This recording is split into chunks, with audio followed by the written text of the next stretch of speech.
TV Mais canal 17.1 HD. Olá, boa noite. Está começando aqui pela TV Mais, canal 17.1, a primeira edição do programa Provocações. Hoje o tema é justiça. Ela que tem levado para trás das grades grandes figurões da República e agitado os bastidores da política local e nacional.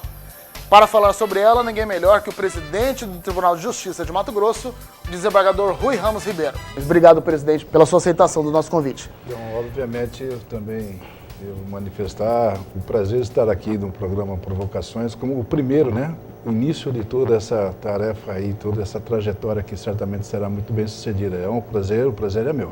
Obrigado, presidente. Desembargador, quando a gente fala em justiça, logo vem esses conceitos aí de razoabilidade, que a gente falou, de imparcialidade. A gente está vendo políticos sendo presos nas operações aqui em Mato Grosso e no Brasil todo. Só que a maioria deles consegue, pouco tempo depois, a maioria meses depois, consegue progressão de regime, consegue usar a tornozeleira eletrônica, consegue fechar uma delação premiada e obter vários benefícios. O senhor acha que... E a gente consegue ver também que isso não acontece com os mais pobres, com quem rouba comida, com quem rouba objetos de menor valor. O senhor acha que é razoável essa discrepância entre a justiça no Brasil?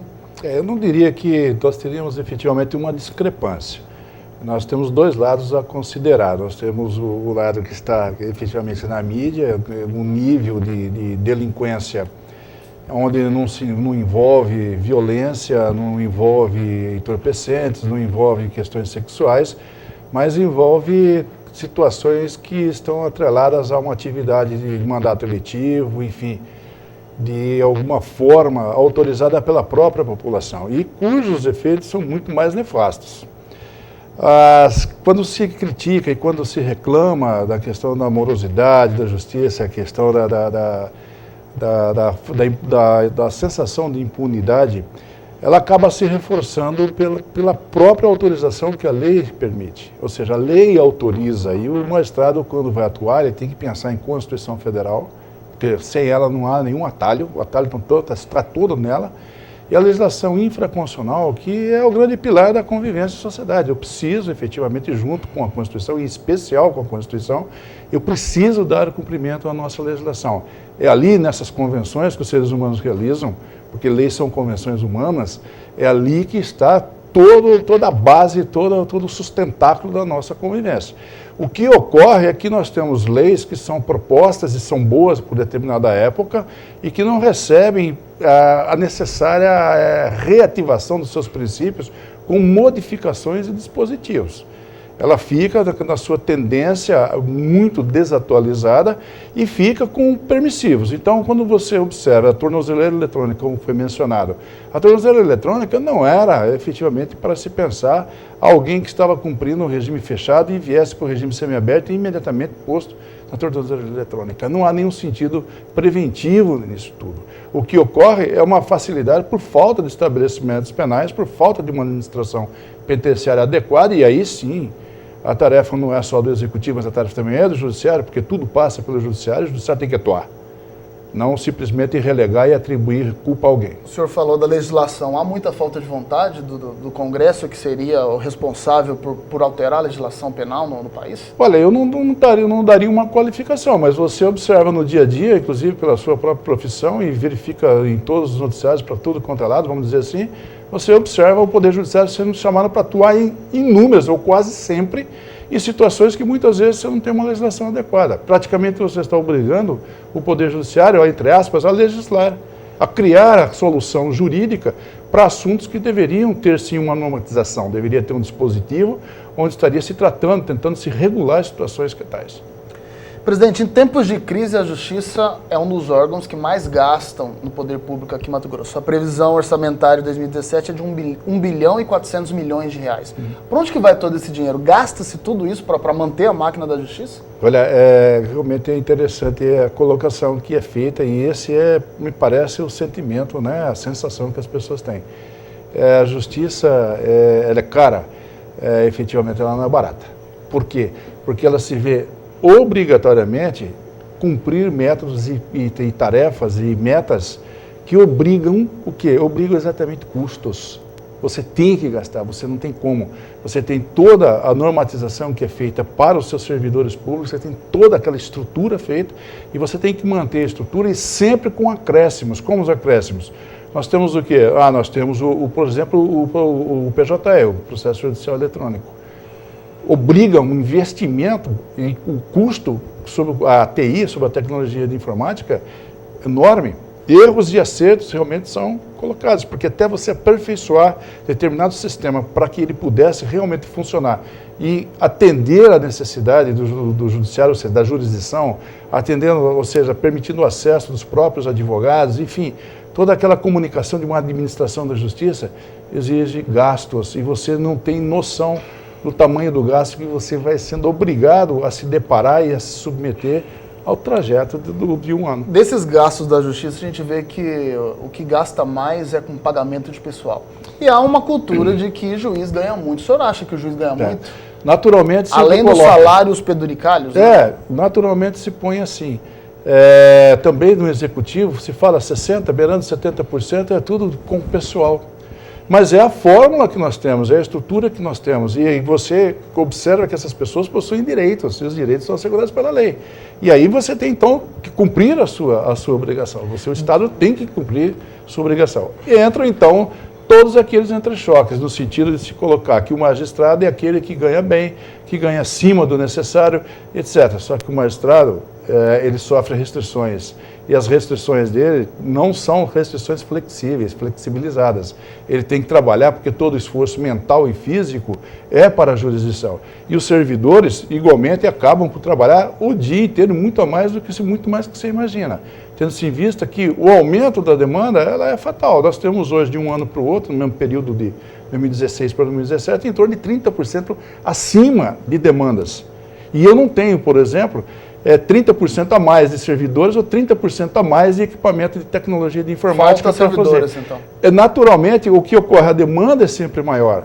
E você tem sempre que trabalhar com as pessoas. Você imagina, por exemplo, que a tecnologia, que o processo judicial eletrônico é o remédio para todos os males. Ele não é. Você imagina que você vai poder, então, necessitar substancialmente de menos servidores. Não é verdade. Por quê? Porque no instante que ele vem, ele traz suas próprias características em um processo judicial eletrônico. E aí eu necessito do que eu preciso de pessoas para atuarem especificamente, especializadamente naqueles equipamentos. E isso faz o quê? Faz com que eu tenha que contratar outro tipo de servidor. Mas eu não consigo me desvencilhar de todos. Nesse cenário de reforma que o Brasil vive, a reforma trabalhista, a reforma previdenciária, para gastar menos com previdência, para a reforma tributária, para os pagamentos de impostos, o senhor acha que deveria haver uma reforma também do funcionalismo público no Brasil? Funcionário público é visto como marajá pela grande população, porque a população recebe salários bem menores do que, não só do judiciário, eu digo funcionário público de maneira geral, Ministério Público, Defensoria Pública. O senhor acha que deveria ser discutido no Brasil isso? Certamente é tudo uma questão de conceitos que nós temos que tratar. Nós estamos em 2017, nós não podemos ter uma previdência que não siga o dinamismo dos tempos atuais com todas as modificações. Naturalmente nós temos que assegurar direitos que são protegidos, não podemos também dispensar e tornar aquilo nada. Mas eu tenho que criar situações onde eu possa equilibrar as finanças públicas. Eu tenho que criar condições onde a previdência pública, a previdência possa ser efetivamente assegurada para que atenda. Eu não posso me esconder, não posso colocar minha cabeça no chão como uma avestruz. Eu tenho que criar mecanismos. Mas esse mecanismo passa necessariamente pelo legislador nacional. E o legislador nacional, ele tem que vir e assumir o seu papel para cumprir esse desiderato, porque é para lá que está posto. Né? A questão do judiciário, essa troca, essa dinamização, nós estamos procurando fazer. Agora, o juiz não pode legislar. Não é isso? O juiz vai ter que se atender aos dispositivos legais que estão em vigência. Eu não posso me sobrepor. Por isso é a questão da segurança jurídica. Não é isso? Então, necessariamente, passa pelo legislador, passa pelo executivo. Eu preciso desse trabalho, mas um trabalho realmente comprometido, feito adequadamente. Como, por exemplo, foi posto na lei de abuso de autoridade. Claro que nós necessitamos de uma nova lei, mas eu nunca poderia ser contra.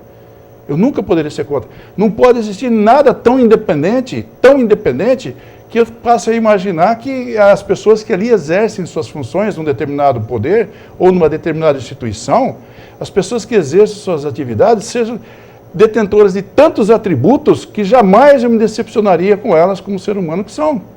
Compreende como é?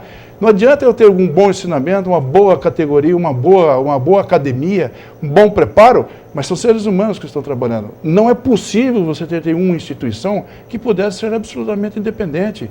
Todas as instituições têm que ter, vamos dizer, suas contra-informações, têm que ter uma forma de fiscalização para se evitar o mau uso dos seus poderes. Agora, eu não posso aceitar leis de abuso de autoridade que venham simplesmente no sentido de vingança, bloquear a atividade judicional. Porque essa discussão nasceu aí depois da Lava Jato, que começou a prender os figurões da República. O senhor não acha que foi meio casuística essa discussão no Congresso? Não.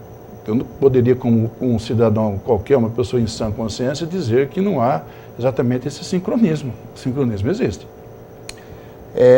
A gente está falando sobre a delação premiada, a gente falou ali na outra pergunta.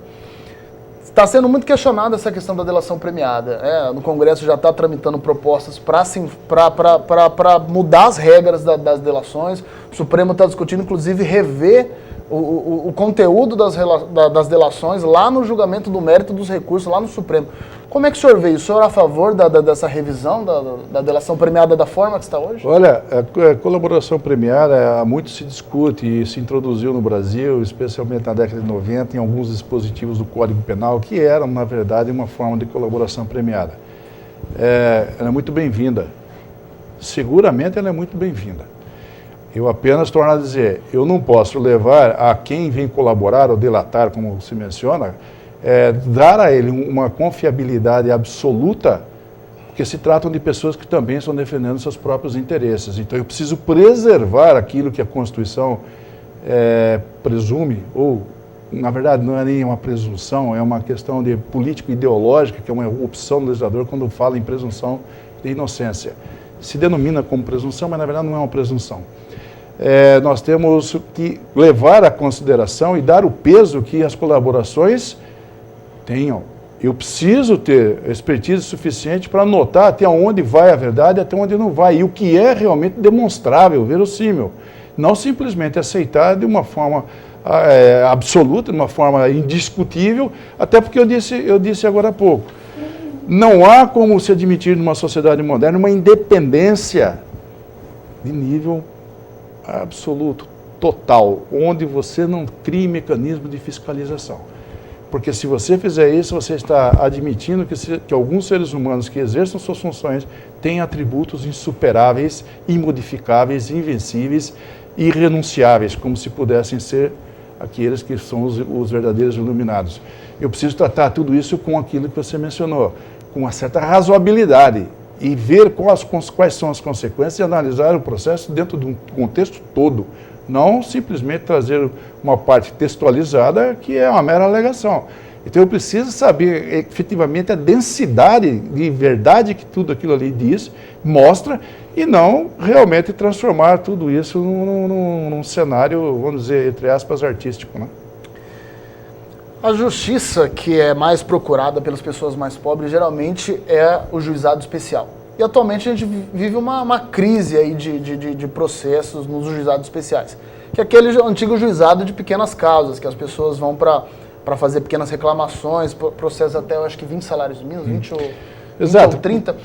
E a gente vê que essa justiça, os juizados especiais aqui em Cuiabá, aqui em Mato Grosso, andam a passo de cágado, né? O que era para ser rápido é moroso, se marca audiência para anos depois. O que se tem feito para fortalecer essa justiça que é para os pobres? O senhor vai responder essa pergunta no próximo bloco, a gente vai para o intervalo, a gente já volta aqui pela TV Mais, canal 17.1.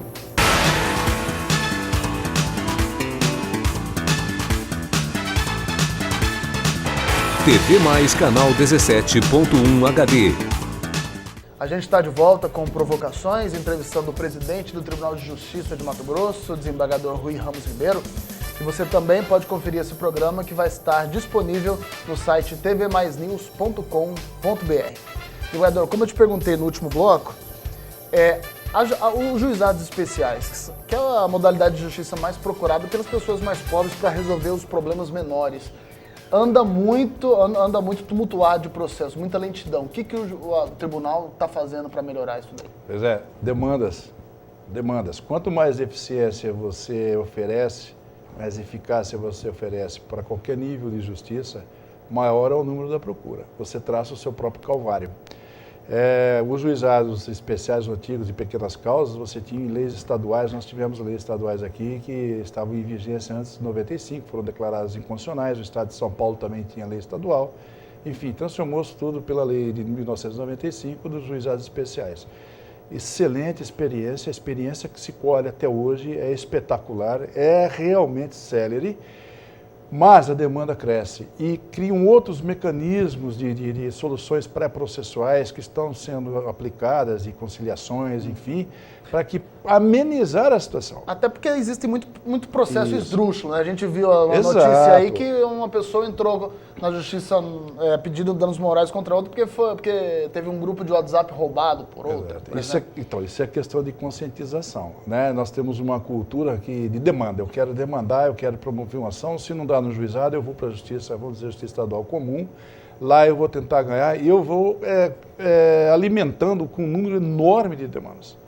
Então, o que se faz? No juizado hoje não se pode perder a experiência dela. Na Corregedoria Nacional, ano passado, de 2015 a 2016, houve uma atuação muito forte da ministra Nancy Andrigues, do STJ, que tem uma Corregedora Nacional de Justiça. O senhor foi auxiliar dela lá no Fui auxiliar junto aos juizados para dar um alento maior, um trabalho maior, uma importância maior aos juizados para aumentar o número de atendimentos, estruturação melhor, quer dizer, não só coisas paliativas, mas coisas estruturantes para os juizados, independentemente dos outros métodos, né? das outras atividades que também estão voltadas a impedir a judicialização. Mas é uma questão um pouco cultural. O brasileiro tem a mania de judicialização. E se alguma coisa vai indo mal, ele vai para a justiça comum. E dentro do juizado não é incomum, aqui não é o grande fator, claro, não é incomum se propor 4, 5 vezes a mesma coisa dentro de juizados diversos. Até ver qual que algum vai com alguma troca de nome, qual deles poderia dar uma resposta positiva para determinada pessoa interessada. Mas a questão é que, como nós temos hoje, você tem o estado de Mato Grosso, um estado com uma migração muito grande. Eu cheguei aqui em 1986, eu garanto que a população estava muito distante dessa aqui, os problemas muito distantes, e a complexidade dos problemas jurisdicionais ou judiciais daquela época eram infinitamente menores. Hoje as coisas são muito rápidas, elas fluem muito rapidamente e os pedidos vêm muito rapidamente. A tarefa da advocacia é uma tarefa que, queira ou não queira, se aprimorou em muito. As leis tornaram-se... Tem muito mais advogado complexidade, hoje. um maior número As pessoas têm mais acesso à justiça. Exatamente. E o judiciário como poder instituído, é um poder que é enormemente fiscalizado. Tanto se fala que ganha muito, ganha isso, mas ele é enormemente fiscalizado. Ele é fiscalizado o judiciário pelo Tribunal de Contas, é fiscalizado pelo CNJ, é fiscalizado pela população, é fiscalizado pela mídia. E nós temos custos. Pela corregedoria também. Pela corregedoria, internamente para os juízes, etc., e servidores em especial. E nós temos muito custo, porque tudo é custo. Você tem hoje a necessidade de comprar. Nós tentamos fazer uma reengenharia das coisas para evitar a perda de ações e economizar o máximo que nós podemos fazer. Mas tudo é custo. Você tem custo de energia elétrica, você tem custo de tudo. E somos extremamente... Sobre essa questão de custo, recentemente um advogado criticou até duramente a Justiça de Mato Grosso, inclusive até comparou ela a uma prostituta. Porque, segundo ele, a Justiça vem cada vez menos concedendo justiça gratuita para quem teoricamente precisa. Isso é verdade? A Justiça está preocupada mais em números do que com atender a população? Olha, eu digo a você da seguinte forma, nós temos 79 comarcas, 39 são absolutamente deficitárias. Se fossem uma atividade privada, já teriam sido fechadas. Eu não posso fechar. E mais 10, em torno de 49 no total, que estão realmente nessa linha limítrofe. Então, de 79, eu tenho 49 que não conseguiriam subsistência própria. Com as custas processuais. Fechar as comarcas? Não há possibilidade. Não há possibilidade? Não há possibilidade. O senhor acha que essas comarcas foram abertas por muita... Porque é iniciativa legislativa, né, essas comarcas. O senhor acha que é mais política do que necessidade mesmo? Não, mas é a tua história. Não há como você deixar de ter a política em todos os poderes. O que não podemos ter é a politicagem. Agora, No momento que você estrutura o seu poder judiciário, hoje você gastaria com uma vara, com folha, em torno de 900 a 1 milhão e pouco por mês, uma vara com um juiz trabalhando. Isso vai implicar um promotor de justiça, um defensor público e toda a atividade que é física dentro de um fórum. Mas isso traz mecanismos e traz situações de melhoria para aquele determinado município, porque as pessoas estando ali, tendo o poder judiciário presente, as pessoas passam a ocupar-se lá, passam a morar lá, trabalhar e investir no local daquele. Porque eu não necessitaria de quilômetros e quilômetros. Você conhece o Estado tem dimensão, todo mundo fala e é verdade, né? O tamanho que nós temos do território e a distância que nós temos é a dificuldade. Eu preciso ter o judiciário não pode ser visto como perdulário. O judiciário ele não é perdulário, o judiciário não é para dar lucro, o judiciário é para ser administrado. Eu preciso administrar o judiciário. E, evidentemente, que tem que ter os seus repassos, o Odessa tem sua parte orçamentária, que tem que ser muito bem planejada, para evitar gastos indevidos, ou gastos que muitas vezes não foram bem empregados. Mas como você poderia resolver e torná-lo barato e trabalhar 100%, porque, como você mencionou, eu não me recordo bem, mas que estaria diminuindo muito a questão da justiça gratuita e dificultando. Mas eu digo a vocês, eu estou na faixa de 80%, para dar um número redondo, de 80% de processos que são gratuitos. E contando os criminais... 80% dos processos são gratuitos? Eu tenho que sobreviver, entre aspas, eu tenho que fazer o judiciário sobreviver. Com essa gratuidade. Com essa gratuidade. E quanto mais eu aumento, mais eu diminuo aqui. Então, da onde eu vou tirar isso aí? Da onde eu tirarei isso? E as custas do processo que as pessoas pagam? Essas custas do processo são, sem dúvida, caso, você tem... Sim, você tem do extrajudicial, você tem as custas dos cartórios, registros de imóveis, por exemplo, tem as custas processuais. É verdade mas que existe uma fortuna no Funajures que não pode ser usada que ela tem uma destinação específica e às vezes o presidente do tribunal acaba não podendo usar o dinheiro? Não, mas o Funajures é exatamente uma defesa que o Poder Judiciário cria. Sabe por quê? Porque diante da dificuldade, quando ele precisar de ampliações estruturais dentro do Poder Judiciário, não com o pessoal. Não pode pagar pessoal com o Funajures. Mas eu posso trabalhar por uma construção de um determinado imóvel para funcionar fora, para ter uma dignidade mínima. Funajures, para você que não entende, é o fundo que guarda todo o dinheiro arrecadado nas custas dos processos, não é isso? Isso é feito para o quê? Isso é feito como uma defesa. Como uma defesa? Ora, se eu preciso de determinadas reformas, preciso de determinadas condições estruturais de um prédio, que não tem acessibilidade, por exemplo, a pessoas que são cadeirantes, que você não tem guias para as pessoas que têm deficiência visual. Se eu depender do orçamento, certamente eu não vou conseguir cumprir. Então, o que foi a ideia do Funajures, a ideia da fortuna que você imagina, ela é uma defesa para a própria subsistência do Poder Judiciário. Porque o Judiciário não pode, dentro de uma situação de emergência, uma situação de dificuldade do próprio Estado, ficar à mercê desse tanto, porque então, colocando em miúdos aí, vai ficar igual a qualquer tipo de pronto-socorro. Nós não teríamos a menor condição de sobrevivência. Mas o Poder Judiciário não é do Executivo. O Poder Judiciário é um poder instituído, você sabe disso, constitucionalmente posto para viver harmonicamente. Eu preciso criar mecanismos para me proteção. Porque qual é o nível que eu vou entregar para a população de provimentos jurisdicionais e decisões de 10ª categoria?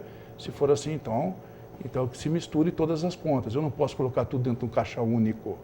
Eu não posso colocar todo o dinheiro dentro de um caixa único. Eu tenho que saber vinculá-los a determinadas situações que são precípuas e são fundamentais para a jurisdição. Governador, a gente viu, desembargador, desculpa, a gente viu aí na mídia, no Fantástico, no programa da Globo, um esquema de escutas clandestinas e grampos aqui dentro da Polícia Militar de Mato Grosso. Dentro do Tribunal de Justiça há 2 inquéritos aí em andamento. Um que está com o desembargador Orlando Perry, que é um inquérito criminal, e um inquérito administrativo disciplinar que corre na Corregedoria.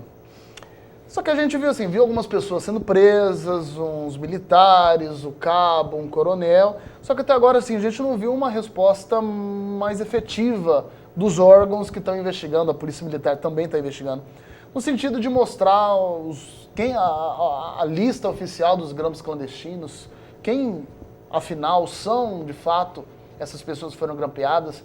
Existem as transcrições, existem gravações desses grampos. Essas são perguntas que ainda não tiveram respostas desses órgãos. O senhor acha que, como é que está ainda essa investigação? Ela está prosseguindo? Existe algo novo nessa? Não, com certeza. Infelizmente, nós temos também que atravessar essa turbulência. Quer dizer, seguramente, em tese, foram praticados crimes envolvendo princípios fundamentais, garantia a privacidade. O próprio Estado, né, não são organizações criminosas que estariam atuando na delinquência. O próprio Estado, infelizmente, envolvido numa situação que ele deveria garantir, que é a privacidade, deveria ter a fiscalização, ele próprio teria burlado isso, através de agentes públicos, burlado para defender interesses que certamente não são no interesse, não eram da sociedade.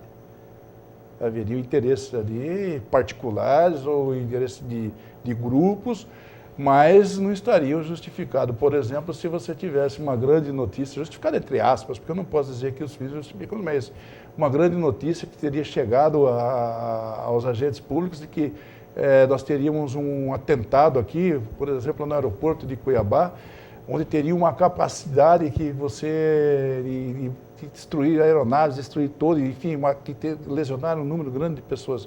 Você, nesse desespero, de repente, entrar para dentro de uma coisa e dizer, não era isso.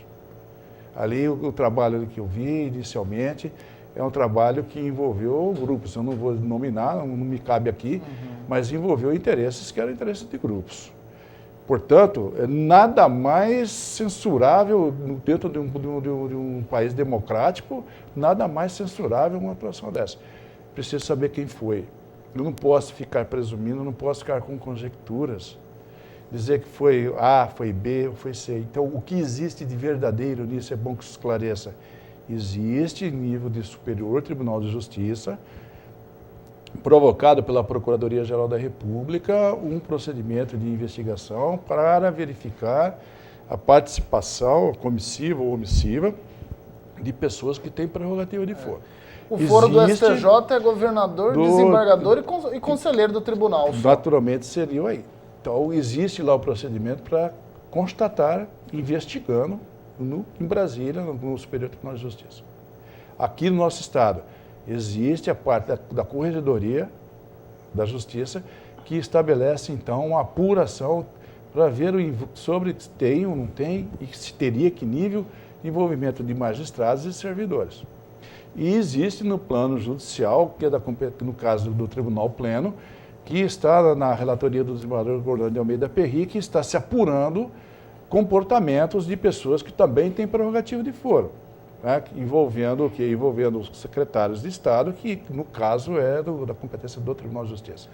Isso está sendo apurado. Você vai imaginar por que demora. Ora, quem iniciou isso foi pela própria presidência. O primeiro tomou providência fui eu.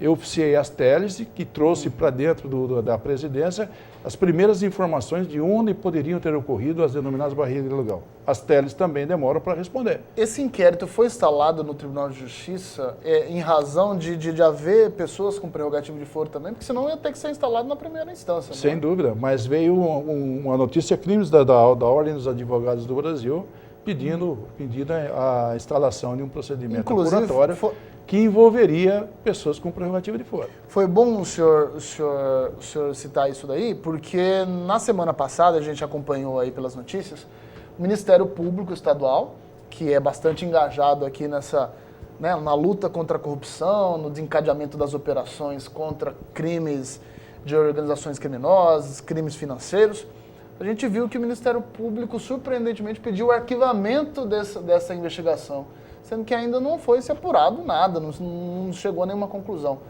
O senhor acha que tem a ver com o fato de o próprio GAECO está sendo investigado por ser uma das possíveis fontes dessas escutas clandestinas? Muito difícil até dar admissão a essa pergunta, responder positivamente. O que nós temos aqui, especialmente a partir da Constituição de 1988, é uma independência muito grande do Ministério Público. E no instante que ele leia qualquer procedimento de apuração, seja Em primeiro grau, poderia se utilizar do artigo 28 do Código de Processo para ver se poderia reverter isso ou não, mas uma vez vindo do Procurador-Geral de Justiça, a conclusão de que não há nenhum delito a se apurar ou não há necessidade por questões A, B ou C, ainda que sejam jurídicas, no instante em que isso é proposto ao Judiciário, o Judiciário teria que acatá-la.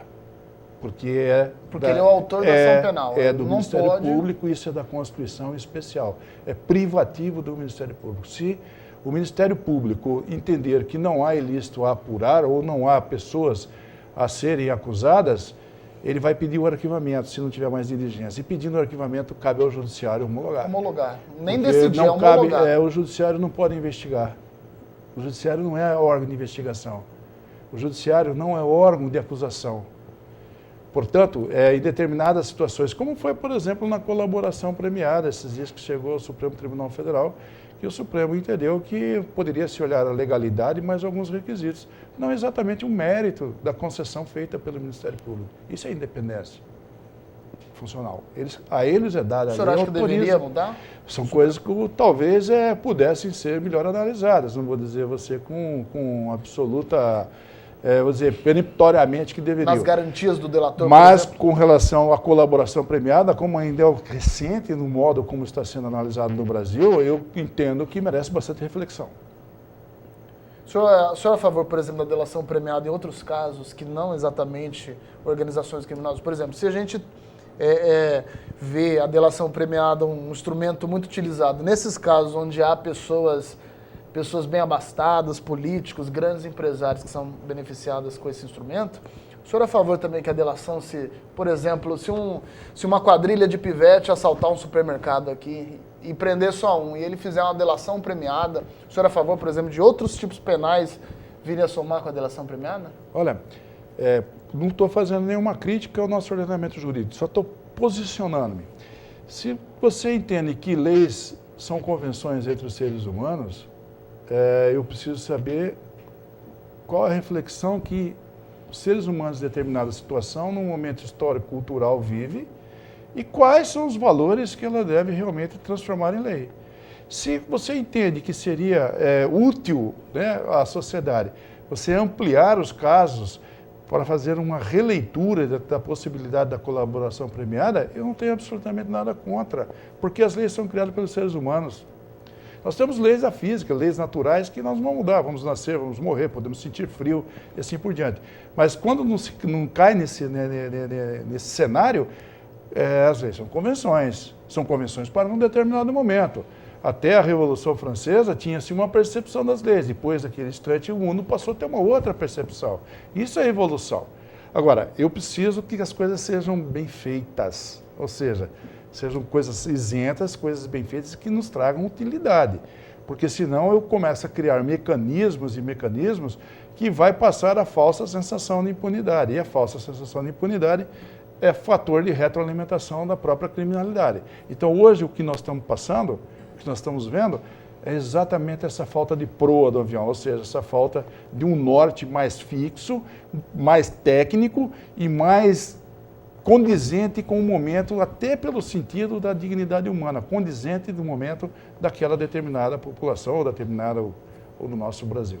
Se o senhor tivesse que dar uma nota de 0 a 10 para a Justiça de Mato Grosso, o senhor daria quanto? Hoje eu digo a vocês, a Justiça do Estado de Mato Grosso melhorou muito em gestão, está melhorando muito na questão da gestão. A forma como tem atuado, uma forma mais rápida, mais junto às próprias comarcas do Estado, que por razões A ou B ou C ficaram, de certo modo, lá, não vou dizer esquecidas, mas dentro de uma situação de pouca evolução. Hoje eu diria para você que a nossa justiça, ao contrário do que certamente eu vou ouvir, e naturalmente isso a gente já está até acostumado, até pela falta de conhecimento, desconhecimento das pessoas, levam a considerações, entre aspas, da rua, coisas que são absolutamente sem fundamento. Eu, naturalmente, hoje eu teria a minha justiça mato-grossense, tal como reconheceu o Conselho Nacional de Justiça no ano para cá, em segundo lugar dos tribunais de porte médio. Então, eu quero crer que isso é uma avaliação que é inédita para a Justiça, o Poder Judiciário de Mato Grosso. Portanto, eu teria lá em alta qualidade, em alto bom tom. Desembargador, eu queria agradecer a sua presença aqui no por isso programa aí. Provocações. Estamos à Muito disposição obrigado. também. Viu? A gente também está à disposição sempre que o senhor precisar. A TV Mais está sempre disponível para mostrar o que a Justiça está fazendo aqui pelo nosso Estado, porque o nosso papel aqui é sempre mostrar as coisas boas e mostrar as coisas ruins. Mostrar as coisas ruins, mas também mostrar as Sem coisas dúvida. boas que Não, eu acontecem. desejo a vocês também todo sucesso, aliás, que é natural seu também. Tudo de bom mesmo. Excelente trabalho, excelente a entrevista, excelente programa. Valeu, obrigado, desembargador. A gente vai ficando por aqui, o Provocações volta amanhã. Se você quiser ver esse programa, você pode entrar no nosso site, tvmaisnews.com.br. Uma boa noite para você e até amanhã.